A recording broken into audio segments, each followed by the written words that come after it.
Okay, so I just watched a video on a performer doing circuit training, and their strengths were that they had a very good squat, so their shoulders were out and their chest was up, so their back, they made sure that their back wasn't flattened either, so it prevented injury.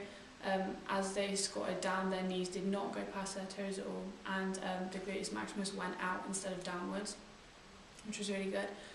Press up was another skill that went really well. They maintained a nice grip, it was about shoulder width on the floor. When they lowered themselves down, they made sure that the elbows were bent at 90 degrees also. And they also maintained that their abdominals and their gluteus maximus were engaged throughout the whole exercise, so kept the body in a straight line. Another skill that went really well was the weighted lunge. This was because they managed to maintain a hammer grip, so that is when you hold the dumbbells and your palms face your thighs while you go down into the lunge, which was really good. A skill weakness was their pull-up. This was because their grip was too wide. It needed to be about shoulder width, and they basically used their body to swing, which was using momentum, so they weren't really engaging the muscles as much as they should have. Their deadlift wasn't good either because their back wasn't in the correct spinal position, so it shouldn't be flat. The sit-up was also not very good because they didn't have the timing right, and their as they were lowering themselves back down, it wasn't as slow as it should have been, so it didn't have as much muscle damage.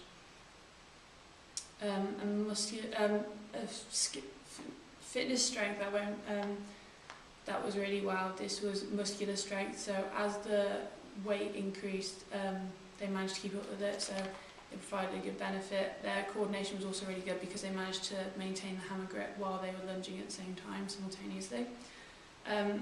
Some that were not so good was their lactate threshold and their muscular endurance. You could tell that this was bad because after about the second set they started to show fatigue and their form decreased. So this meant that their point of lactate was far too early, and this meant that they were limited because they were being limited by an energy system that they weren't trying to train. The deadlift balance was also something that wasn't very good. You could tell that this was off because the hips came far too forward past their feet. Some tactics that were strong was their circuit plan. This was good because they managed to alternate, so they did like exercises on the upper half of the body and then on the lower half of the body instead of just doing exercise, so it meant that they didn't get tired as fast. Their form was also genuinely quite good. It was safe, so on most of the exercises their spinal position was strong, so it prevented injury. The tactics weaknesses was that their focus wasn't very good. I knew that they weren't focusing very much because they kept talking and they were looking around, so they weren't really focusing sometimes on what they were actually doing, which could be not as safe, especially when handling weights and things like that. Their arousal as well was too low. This was because the performer had too wide of a perceptual field. They were listening to other cues as well. This was caused by information overload, and their concentration levels were low as well. Another thing that was a weakness was their lifting tempo, so their eccentric contraction was faster than their concentric contraction. This is bad because the most muscle damage happens in the eccentric contraction. So when they did their 7 bicep curls, this only took 19 seconds. So maybe if they improved their tempo to about 3 seconds down and 1 second up, this would take 28 seconds and therefore increase the benefits because you're prolonging the muscle damage. The action plan, the weakness that I chose to focus on was their pull-up. The pre-test would be how many successful pull-ups they could do in 30 seconds with the correct technique. The SMART target was to improve unassisted pull-ups by 20% in 6 weeks. So the coaching plans for a successful pull-up is like the preparation phase. The grip needs to be underhand and it needed to be shoulder width apart. The execution phase was they needed to slowly raise themselves above until their chin was above the bar. So this was causing a concentric contraction in the biceps and flexion at the elbow. And then the follow-through phase was lowering themselves slowly back down. This reduced antagonistic inhibition and caused concentric contraction and extension at the elbows. So for the first week, the performer would use a lat pull down machine. This was good because it mirrored sort of similar to what the pull-ups usually are. And they wouldn't have to worry about the balance either. They don't have to worry about distributing that yet because they're at the cognitive stage. The second week would be to use assisted pull-up machine. So this was beneficial because it supported the performer and it helps varies what weights they lift at. So if they can't fully lift their body yet, it's really beneficial. And this was a good form of mechanical guidance. Week 3, resistance bands could be used. This was good because it helps the performer get used to the movement and gain fluency in what they're doing, and it also kept supporting them as well, which was really good. Week 4, you would get a partner to help you, so a form of manual guidance. So if you were struggling, they could help lift you up maybe, or lower you back down. Week 5, you would attempt 1 full pull-up. And then week 6 as well, which would be a form of progression, you could start trying to do pull-ups maybe with a weighted belt attached to your ankle weight, so 5 to 10 kilograms extra, so you'd be lifting a bit more. A variation as well, you could also use a reverse grip instead of an underhand grip. The types of practice you could use would be, because weightlifting is generally a closed scale, you don't take any cues from other players, it'd be massed and fixed practice, which would be good. Also, it's usually set timing, so the performer usually does it, so you can't use varied or distributed types of practices. Also, mass and fixed are the best ones because it helps groove the skill, and that's what's the most important in weightlifting, and helps it groove correct technique and form. Okay, so psychology in weightlifting and circuit training, generally the skills are simple. So they have low levels of complexity. They're not as complex and they have low levels of decision making. They're discrete, so unless things like cycling and running are used in circuit training, because then that would be including continuous skills as well. They're also relatively low organised also. Most of the time circuit training is self-paced, but sometimes it depends on what you're doing. Say if you go to CrossFit games or something like that, they can be externally paced by like a timer. The skills can be gross and fine, they vary really. So skills like the squat uses a large amount of muscle groups, and things like calf raises are quite specific and only use fine muscle groups. For weightlifting, because it genuinely has slow progression, need to achieve approach is needed. This is because they show approach behaviour to challenges, and they persist even when they're failing. Also, when they listen to feedback as well, that would help them achieve mastery orientation. So arousal, with the drive theory, it states that there's a linear relationship between arousal and performance of the dominant habit.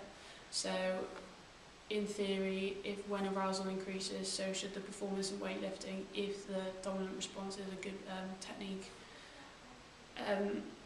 So this is the Olympic weightlifting follows this theory. So they usually do it in front of large crowds, and following social facilitation theory, this shows that their arousal should definitely increase because of the crowd, and also as a result of this, their dominant habit should increase, which is the weightlifting. Also following the proximity of the crowd as well, so as it's closer, it would increase the arousal even more. The inverted U theory also states that arousal increases in terms of dominant habit, but only to a certain midpoint, an optimum point, and then it decreases back down again.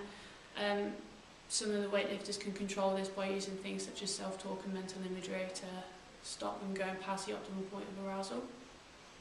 The attentional style needed is usually external and narrow, so they can focus on the bar and ignore the rest of the distractions. But internal attentional style could be beneficial because it means you avoid injury then, and you're focusing on listening to your body, and it could help optimise training as well. So the personality needed, most people that do weightlifting are extroverts. This is because they have high levels of arousal, but introverts could also do it because they are quickly aroused and they're able to control it with mental imagery and self-talk again. So in terms of socio-cultural, weightlifting doesn't really have many role models. So one of the most popular ones in Britain will probably be Zoe Smith at the moment. Olympic lifting is a form of weightlifting that develops powers and focuses on developing a lot of resistance and things like that against resistance. Powerlifting is similar in some ways, but revolves around the exercises, so like bench press, squat and deadlift and things like that. Bodybuilding is another professional sport, but lifting of the weights is not what's rated, instead it's like their physical composition.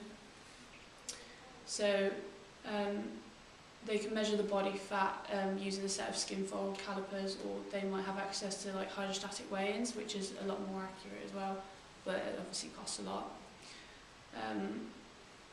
The body fat percentages are so low around the competition that their immune system is also at risk, so that's a risk to their health also. There's also the problem with weightlifting is there's a lack of TV coverage, so in the Golden Triangle, because of this, they can't really get much sponsorship as a result of this, so they miss out on funding. In terms of the performance pyramid, the performers at the bottom of the pyramid, because they only occasionally engage in weights and circuits for leisure and they don't compete at all, so it shows that they lack knowledge and practice of the skill. So if they wanted to improve and go up the pyramid, they could probably join a club in to help them progress. So the nearest one is in Smethwick. From college, there are opportunities such as the World Youth Championships and British Juniors. The former could eventually join and participate in the British Powerlifting Association. The entry requirements are set out on a graph, so he needs to improve his weight. He needs to prove his weight and the amount that he can lift to participate. Because powerlifting is not an Olympic sport, there is less money and support to take this route. So then if they joined for like the British Weightlifting Association, because that's an Olympic sport and you can get more funding for that. Benefits of sport, so there's muscular benefits, there's more ATP and more glucose stored in the muscles.